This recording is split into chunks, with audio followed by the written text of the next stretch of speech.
Victor Hugo, écrivain, poète et homme politique français. Victor Hugo est un poète, dramaturge, écrivain, romancier et dessinateur romantique français, né le 26 février 1802, 7 Ventose en 6 à Besançon et mort le 22 mai 1885 à Paris. Il est considéré comme l'un des plus importants écrivains de la langue française. Il est aussi une personnalité politique et un intellectuel engagé qui a eu un rôle idéologique majeur et occupe une place marquante dans l'histoire des lettres françaises au XIXe siècle.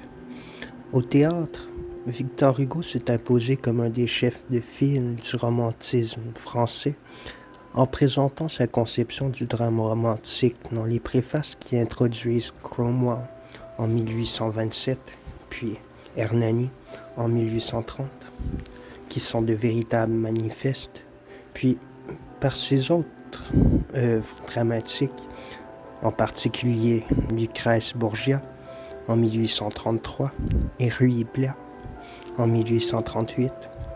Son œuvre poétique comprend plusieurs recueils de poèmes lyriques, dont les plus célèbres sont Odes et Ballades, paru en 1826, Les Feuilles d'automne en 1831 et Les Contemplations en 1856.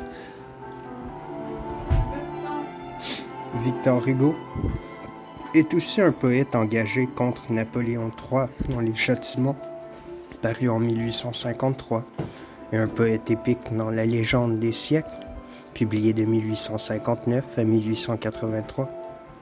Comme romancier, il a rencontré un grand succès populaire, d'abord avec Notre-Dame de Paris en 1831, et plus encore avec Les Misérables en 1862. Son œuvre multiple comprend aussi des écrits et discours politiques, des récits de voyage, des recueils de notes et de mémoires, des commentaires littéraires, une correspondance abondante, près de 4000 dessins dont la plupart réalisés à l'encre, ainsi que la conception de décors intérieurs et une contribution à la photographie. Très impliqué dans le débat politique public, Victor Hugo a été parlementaire sous la monarchie de Juillet et sous la Deuxième et Troisième République.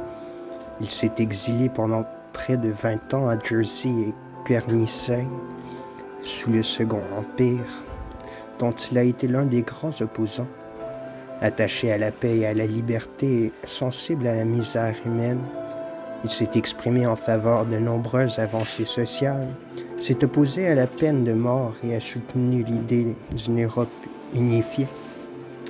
Son engagement résolument républicain dans la deuxième partie de sa vie et son immense œuvre littéraire ont fait de lui un personnage emblématique que la Troisième République a honoré par des funérailles nationales et le transfert de sa dépouille au Panthéon de Paris le 1er juin 1885, du jour après sa mort.